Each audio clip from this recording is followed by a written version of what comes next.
It's quite windy out. It's made me recall of a moment from my childhood when my mother used to say, hati-hati, masuk angin, which means be careful not to get sick. It is a common Indonesian term for feeling unwell. Masuk means enter and angin is wind. They believe that the wind is what is responsible for getting us sick. Ya, saya kalau jualan sampai malam ya masuk angin. Kalau sakit umumnya ya masuk angin, karena di sini dekat pantai anginnya agak kencang.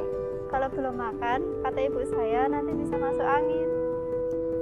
Some people are so vulnerable to the change in seasons. This phenomenon is known as pancaroba in Indonesia, where we experience a shift from the dry season to the wet season. Luckily, there are a choice of traditional remedies to help, spices being one of them. In this episode, we will discover a way to treat masuk angin with an authentic Indonesian spice.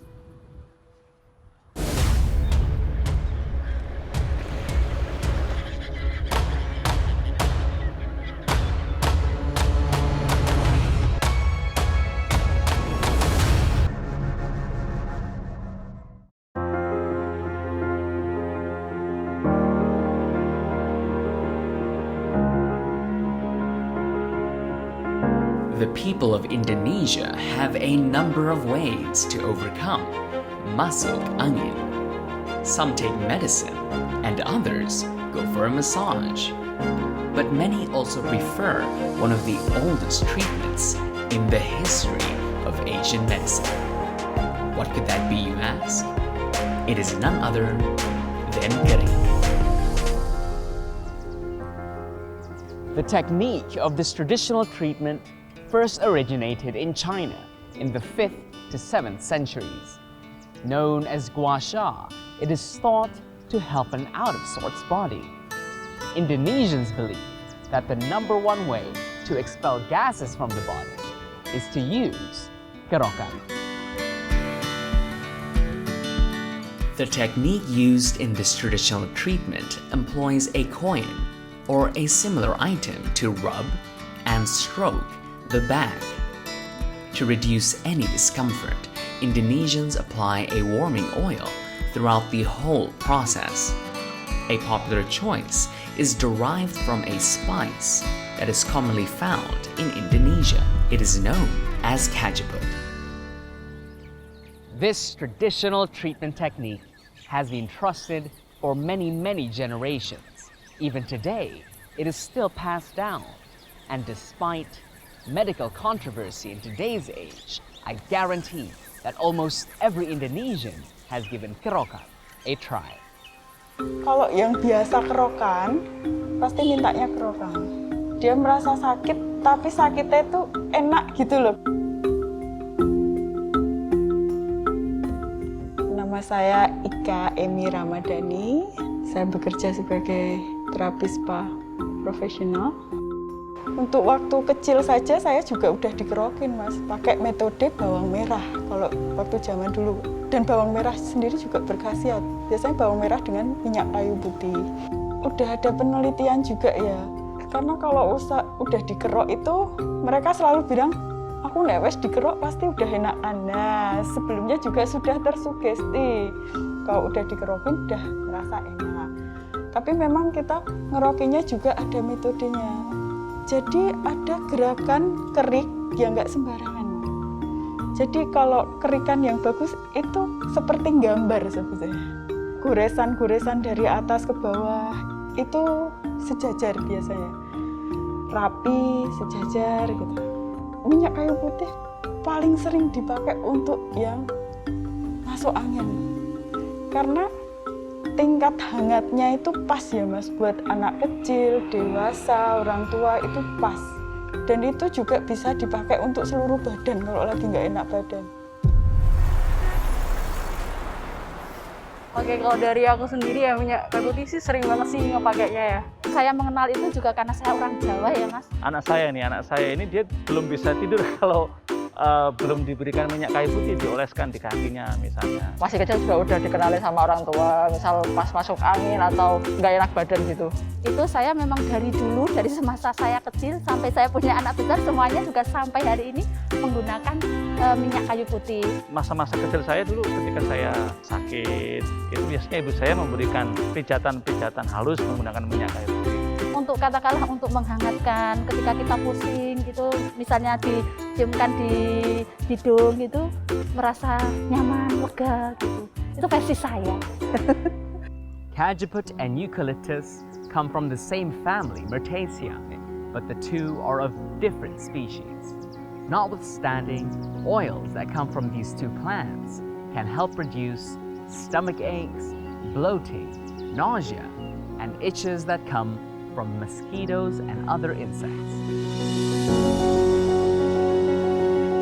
In this time of a global pandemic, we've come to hear of eucalyptus and its various properties that may help ward off COVID. There are still many more notable facts of eucalyptus that you must know. Eucalyptus has seen a surge in popularity ever since COVID-19. Many new products have been developed to tackle the virus. One such item is a necklace that is made with eucalyptus extract. Shockingly, it is dangerous for animals and humans. Except for this one cute animal, the koala. Koalas usually eat 200 to 500 grams of eucalyptus a day. Needing plenty of energy to digest, they can sleep for up to 22 hours a day. Cajeput is dubbed many names, such as punk tree, swamp tea tree, brown tea tree, white tea tree, milkwood, and many more. But its most popular name, Cajeput, is believed to originate from Indonesia, where it is abundantly found, taken from Kayu Putih, which means white wood. Buru Island is one of Indonesia's most historical islands. In the past, it was once used as a location for the exile and imprisonment of political dissidents judged to be communists. But today, Buru Island is known as one of Indonesia's best Cajeput producers. And visitors from all over want to come and see the development and processes involved. The once remote island is now an island of much allure for its herbals and health. Cajeput is fresh and aromatic. Many Indonesians can bear witness to its helpful topical uses, our first line of defense when feeling unwell. We'll dig up more information about this spice in the very next segment.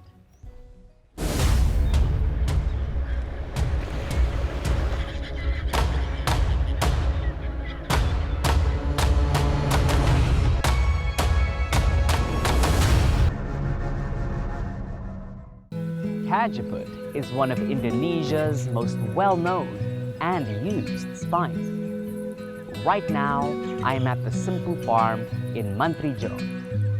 We will learn plenty in this location where Cajeput is cultivated. Taxonomically, Cajeput is classified in the divisions Spermatophyta, or seed plants, the subdivision Angiosperm, or flowering plant, the order Myrtales, and the family Myrtaceae, the genus Melaleuca, and the species Melaleuca cajeputi.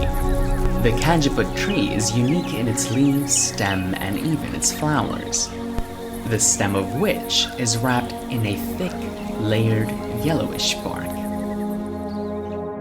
Cajeput's other name, milkwood, might suggest that the utilization of this plant is in its wood or bark, but what is harvested are only the leaves. This plant can adapt in soil with poor drainage. It can withstand fire and tolerates from low to even high soil salinity. Due to the ease in which it grows, this tree can be called a pioneer tree. The wood of cajeput, though, cannot be used in construction as it is relatively small and doughy and can easily split and crack. But on the other hand, it has other uses and is often used for firewood.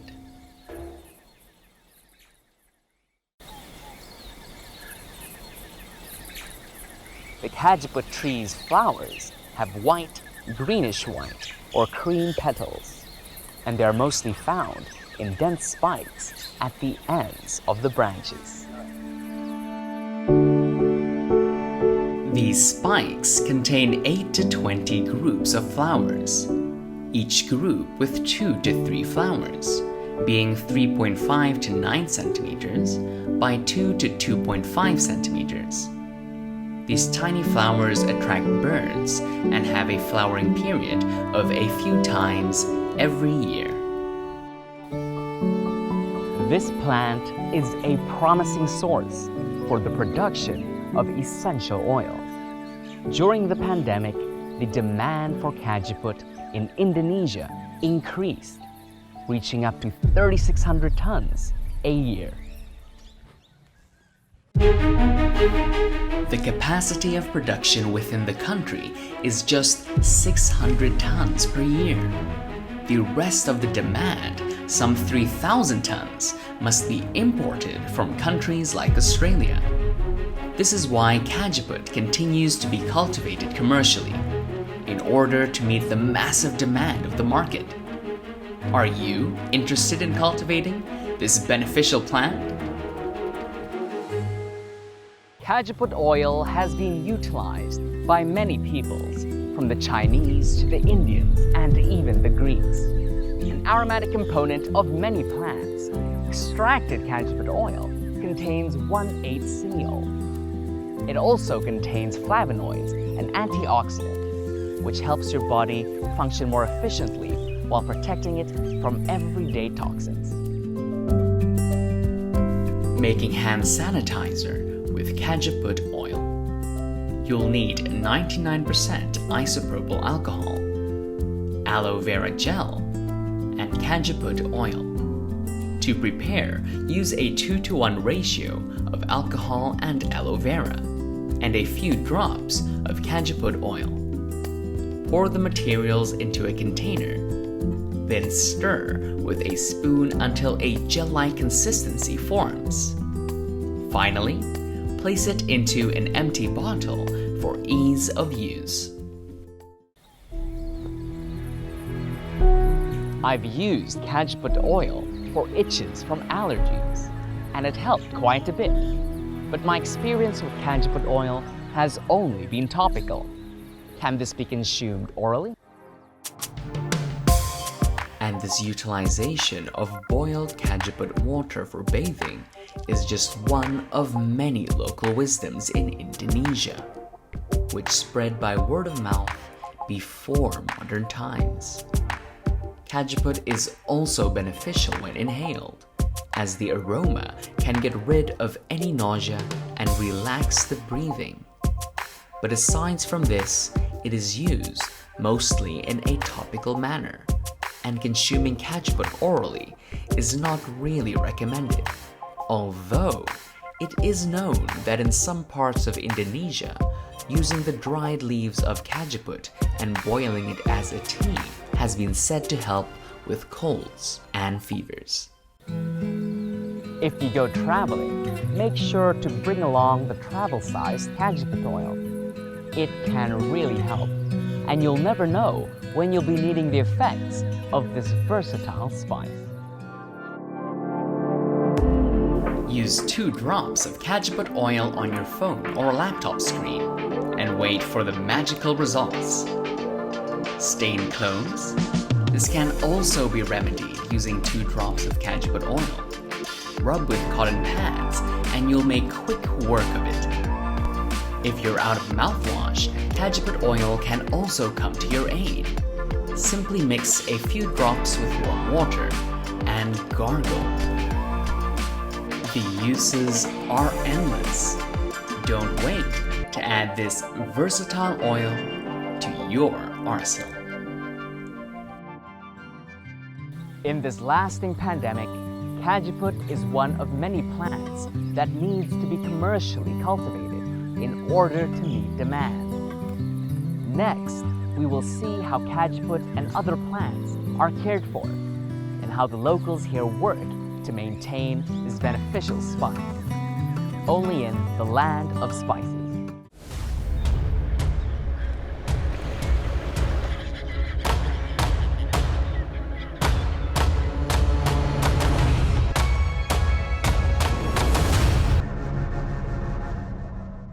With its rich nature and diverse groups, Indonesia has formed a unique sense of identity. Expressed through the arts and culture, it is also reflected in the characters of the people.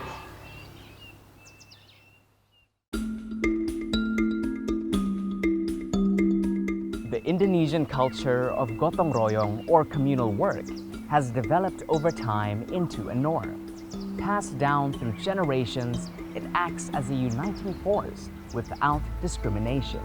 Through spices, we will see how the locals continue to carry out this heritage.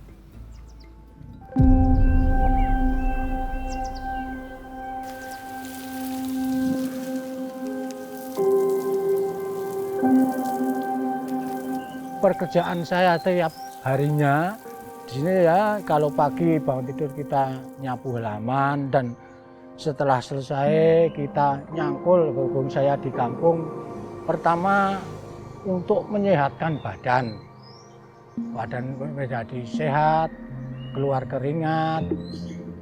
Dan kalau penghasilan di wilayah sini kebanyakan rata-rata warga kita ya bercocok tanam seperti pertanian untuk nanam singkong dan tebu. Penghasilan utama seperti itu. Kalau di kota paling enggak kan orang harus pinter cari nafkah atau banyak uang. Kalau di kampung itu misalkan saling gantian. Misalkan saya enggak punya beras misalkan, saya bisa pinjem atau bisa saling ngasih-mengasih, saling minta-meminta, Mas. Masalah apapun, kalau orang Jawa itu saling taren-tinaran istilahnya. Saudara-saudara dikumpulkan, gotong royong. Sampai sekarang itu terlalu erat dan terlalu dekat untuk warga, Mas. Jadi semelekat dari saya itu tetap itu gotong royong, tetap bahu-membahu, saling kenal. Misalkan ada pekerjaan apapun, selalu rentinaran gitu, Mas. Orang Jawa seperti itu, Mas. Jadi tidak punya rasa gengsi, malu nggak ada. Jadi yang penting kita saling menengok sama tetangga. Misalkan saya punya tetangga, orang nggak punya, berarti yang kira-kira punya itu ngasih yang nggak punya, seperti itu. Dulu di sini ini tanah kosong. Di sini untuk lapangan sepak bola. Setelah itu lama-kelamaan ada kemajuan. Terus ditanami ada jambu mete, ada pohon minyak kayu putih, dan ada obat-obatan segala macam. Bisa untuk dimanfaatkan warga masyarakat sini. Misalkan ada misalnya yang membutuhkan kunir atau sakit kencing batu, masuk angin. Alhamdulillah bapak-bapak yang merawat di kebun ini bersatu sama masyarakat, sama kampung. Misalkan ada orang minta untuk obat ini, selalu dipersilakan dan sangat membantu warga masyarakat di sekitar sini, Mas.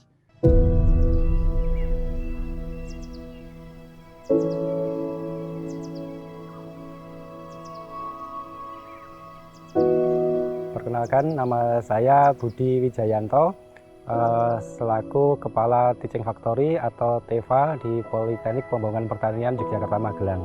Untuk tanaman kayu putih kita ada di luasan kurang lebih 5.000 meter persegi. Kemudian secara usia kurang lebih berusia 40 tahun, sehingga secara fungsi sudah bisa dimanfaatkan. Dari dulu memang kita bekerjasama untuk menjaga kebun ini, sehingga masyarakat pun secara langsung biasanya memanfaatkan apa yang ada di kebun sini, artinya kita terbuka untuk masyarakat. Harapannya menjadi lokasi agroeduwisata, tempat belajar pada masyarakat secara umum, baik kelompok tani maupun petani-petani milenial yang ada di wilayah daerah istimewa Yogyakarta maupun di lain tempat untuk bisa belajar di sini secara langsung ya, terkait dengan kegiatan pengelolaan kebun dan juga budidaya tanaman-tanaman yang ada di kebun ini.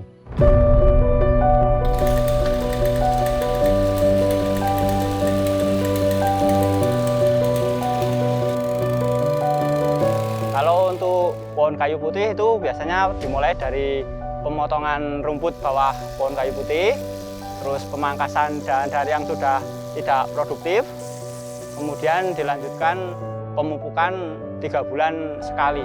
Seperti itu untuk pemeliharaan pohon kayu putih. Sebenarnya ada pupuk kimia, ada pupuk organik. Tapi untuk di Teva Sempu, khusus biofarmaka, diwajibkan pakai pupuk organik, yaitu kotoran kambing atau kotoran sapi yang sudah difermentasi. Jadi dia tidak merusak unsur tanah. Kalau untuk yang sehat, dahannya banyak, terus daunnya lebat, tidak terlalu banyak ranting yang mati atau kering. Kalau harapan saya semoga ini bisa dimanfaatkan semaksimal mungkin untuk skala industri. Untuk sementara ini kan masih skala kecil, dipergunakan masyarakat sekitar sini untuk pengobatan, untuk pegel-pegel atau untuk masuk angin. Hanya seperti aja harapan saya untuk bisa digunakan untuk dunia industri. Jadi di kebun Teaching Factory Sempu ini fokusnya memang ke komoditas hortikultura, lebih khusus lagi ke biofarmaka atau tanaman obat-obatan. Bisa jadi secara umum kayu putih biasanya kita manfaatkan minyaknya ya, itu sebagai terhindar dari gigitan serangga atau nyamuk biasanya secara umum, dan juga untuk pereda flu ya atau batuk seperti itu. Selain kayu putih tadi yang sudah kami sebutkan, salah satunya ada serai dapur, kemudian kami juga ada kunyit, kemudian kami juga ada jahe merah, kemudian kami juga ada sambiloto, ada tumis kucing, ada mahkota dewa, dan tanaman obat yang lainnya seperti itu.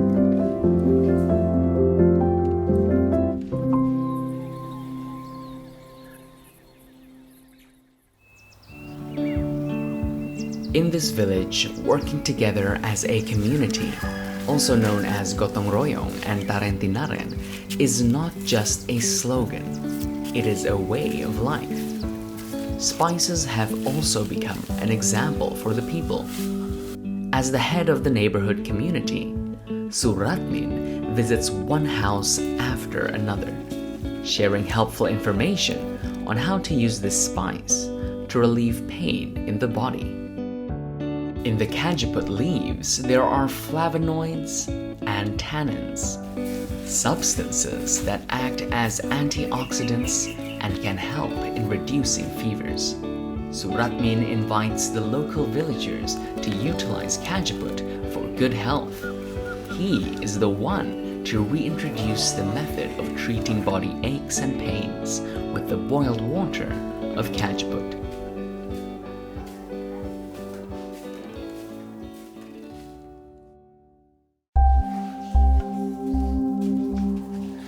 Sebagai musim pandemi inilah kita sebagai warga masyarakat kampung kita saling membantu, membantu, dan bila ada yang sakit kita saling tengok menengok, memberikan solusi atau pengobatan yang intinya pengobatannya itu bisa dipakai jamu-jamu tradisional atau obat-obat tradisional, obat Jawa istilahnya. Kebanyakan sekarang misalkan orang sakit di rumah sakit makin mahal, maka untuk itu warga kita saya minta untuk saling bantu-membantu, dan mudah-mudahan dengan adanya daun minyak kayu putih ini sebagai sarana dan sarana warga kita jadi sehat selalu.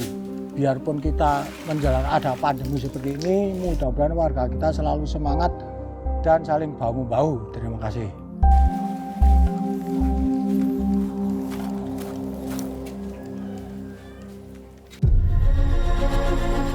To know even more about the rich spices of Nusantara, continue with me in the land of spices. And see Indonesia, see the world, and see today.